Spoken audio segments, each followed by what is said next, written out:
Pregnancy में एक बहुत ही कॉमन प्रॉब्लम है कॉन्स्टिपेशन, और पता नहीं होता कि इसको कैसे हल करें। इस वीडियो में आज हम जानने वाले हैं इसी चीज़ के बारे में, क्या क्या चीज़ें कर सकते हैं apart from just having water and fibre युक्त खाना। उसके अलावा क्या क्या चीज़ें आप कर सकते हैं जिससे कि आपका कॉन्स्टिपेशन का समस्या जो है वो दूर हो जाएगा। So now let's get started with this video. My name is Diksha and you are watching me on pregnancy care India. तो सबसे पहले जान लेते हैं कि प्रेगनेंसी में जो है वो कब्ज क्यों होती है, कॉन्स्टिपेशन क्यों होता है। सबसे बड़ा कारण होता है हार्मोनल चेंजेस। हार्मोनल चेंजेस इतने ज़्यादा होते हैं प्रेगनेंसी में कि तमाम समस्याएं आपको बहुत ज़्यादा दिखने लगती हैं, जिनमें से कि एक होती है कॉन्स्टिपेशन। दूसरा कारण होता है कि आपका जो गर्भाशय होता है, यूट्रस होता है, वो बढ़ रहा होता है, जिसके कारण आपके आंतों पर प्रेशर पड़ता है और जिसका रिजल्ट होता है कब्ज, कॉन्स्टिपेशन। तीसरा जो बड़ा कारण होता है वो है आयरन के सप्लीमेंट्स। आयरन बहुत ज़्यादा ज़रूरी होता है प्रेगनेंसी के समय में, जिसके लिए आयरन के सप्लीमेंट्स आपको दिए जाते हैं। लेकिन इसका एक साइड इफेक्ट ये होता है कि आपको कॉन्स्टिपेशन कर देता है। इसीलिए बोला जाता है कि जब भी आपको आयरन की मेडिसिन दी जा रही हैं तो बहुत सारा पानी आपको पीना चाहिए। इसका मतलब ये नहीं है कि आपने आयरन की गोलियां नहीं खानी है। आयरन के सप्लीमेंट्स आपकी प्रेगनेंसी के लिए बहुत ज़्यादा ज़रूरी होते हैं। तो आयरन के सप्लीमेंट्स तो कंज्यूम करने हैं, लेकिन उसके साइड इफेक्ट से बचने के लिए बहुत सारा पानी, फाइबर तो खाना ही है, और जो चीज़ें मैं अभी आपको बताऊंगी वो भी आप फॉलो कर सकते हैं। फोर्थ कारण होता है कि आप पानी ज़्यादा नहीं पी रहे हैं। प्रेगनेंसी में पानी की रिक्वायरमेंट और ज़्यादा बढ़ जाती है, प्लस आप यूरिन भी बहुत ज़्यादा जा रहे होते हैं, जिसकी वजह से पानी बहुत कम हो जाता है आपकी बॉडी में, डिहाइड्रेशन होने लगता है, जिसकी वजह से कॉन्स्टिपेशन हो जाता है। पांचवा कारण है कि आपकी डाइट बहुत ज़्यादा चेंज हो जाती है और जिसके कारण आपको कॉन्स्टिपेशन हो जाता है। चलिए 7 तरीके बता रही हूँ कि कैसे आपका जो कॉन्स्टिपेशन है वो ठीक हो जाएगा। चीज़ें मैं आपको बता रही हूँ, जो रेमेडीज हैं वो ट्राई करने से पहले ना आप अपनी प्रेगनेंसी की चीज़ें देखिए। जैसे कि मैं रेमेडी के साथ आपको बताती चलूंगी कि किस केसेस में आपको ये रेमेडी फॉलो नहीं करनी है। तो पहली जो चीज़ है दैट इज जिंजर एंड शहद। इसको आपने कंज्यूम करना है, लेकिन अगर आपकी प्रेगनेंसी में पहले किसी भी तरीके का कॉम्प्लिकेशन रहा है या फिर अगर अभी आपका फर्स्ट ट्राइमेस्टर चल रहा है तो फिर आपने ये कंज्यूम नहीं करना है। दिन में एक बार आप इसको ले सकते हैं, कोई प्रॉब्लम नहीं है, क्योंकि आप जो चाय पीते हैं उसमें भी तो आप अदरक डालते ही है ना।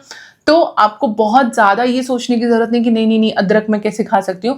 अगर आप बिल्कुल बहुत स्ट्रिक्टली रह रहे हैं, आप चाय में भी अदरक नहीं ले रहे हैं, आपकी प्रेगनेंसी में किसी भी तरीके का कॉम्प्लिकेशन रहा है या आपका फर्स्ट ट्राइमेस्टर चल रहा है, उस केस में आप इसको अवॉइड कर सकते हैं। बट अपार्ट फ्रॉम दैट आप की प्रेगनेंसी हेल्दी है, आप चाय में अदरक ऑलरेडी कंज्यूम कर रहे हैं, आपको कोई प्रॉब्लम नहीं हो रही है, तब आप जो है वो दिन में एक बार तो आप सुबह सुबह खाली पेट या रात में सोते वक्त अदरक और शहद पी सकते हैं। दूसरा जो फायदेमंद चीज़ है दैट इज बादाम।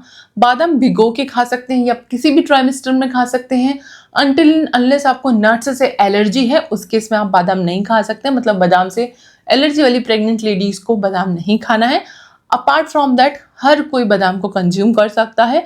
ये आपकी प्रेगनेंसी के लिए बहुत ज़्यादा सेफ होता है। इस वीडियो में मैंने फ़ायदे बताए हैं बादाम के, बहुत हेल्पफुल होता है आपकी प्रेगनेंसी के लिए।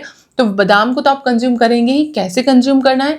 सूखा हुआ बादाम नहीं खाना है, रोस्टेड बादाम नहीं खाना है, आपको खाना है भीगा हुआ बादाम। इसमें फाइबर बहुत ज़्यादा होते हैं, प्लस जब वाटर में इसको सोक किया जाता है तो इसके जो न्यूट्रिएंट्स है वो बहुत ज़्यादा बढ़ जाते हैं, प्लस इसको डाइजेस्ट करना बहुत ज़्यादा ईजी हो जाता है। इसके जो न्यूट्रिएंट्स हैं उनको ब्रेक डाउन करना बॉडी के लिए बहुत आसान हो जाता है, क्योंकि आपको इसको एब्जॉर्ब करने में भी हेल्प करता है, प्लस फाइबर की वजह से कॉन्स्टिपेशन में भी आराम मिलता है। आयरन के सप्लीमेंट आप किस टाइम पे ले रहे हैं ये बहुत ज़्यादा ज़रूरी होता है।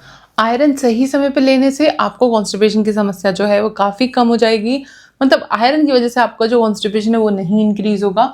तो आयरन को, अगर आपको कॉन्स्टिपेशन है तो आप आयरन को आप फूड के साथ ले सकते हैं। यूजुअली जो है वो सबसे अच्छा आइडिया रहता है कि आपने खाना खाया, खाना खाने के 1 से 2 घंटे बाद आपने आयरन के सप्लीमेंट्स कंज्यूम करने हैं। एम्प्टी स्टमक आयरन लेने से जो है वो कॉन्स्टिपेशन की समस्या और ज़्यादा बढ़ जाती है। तो आप 1 to 2 hour after any meal आप आयरन को कंज्यूम कर सकते हैं। न्यूट्रिशियस फूड लेना है, घर का खाना लेना है, ग्रीन लीफी वेजिटेबल्स लेनी है, दालें खानी है, रोटी चावल खाने हैं। ज़्यादा आपने पिसी हुई चीज़ें नहीं खानी, जैसे कि आपने शेक आप ज़्यादा ले रहे हैं, स्मूदीज आप ज़्यादा ले रहे हैं, इसमें फाइबर जो है वो काफ़ी ज़्यादा ब्रेक डाउन हो जाता है। प्रॉपर जो नॉर्मल घर का खाना होता है वो चीज़ें खानी है, बाहर की चीज़ें तो अवॉइड करनी ही है। पर घर की भी वो चीज़ें मत खाइए कि आप बहुत ज़्यादा पीस के चीज़ें जब बनाते हैं ना, डोसा हुआ उसमें फाइबर बहुत कम होता है।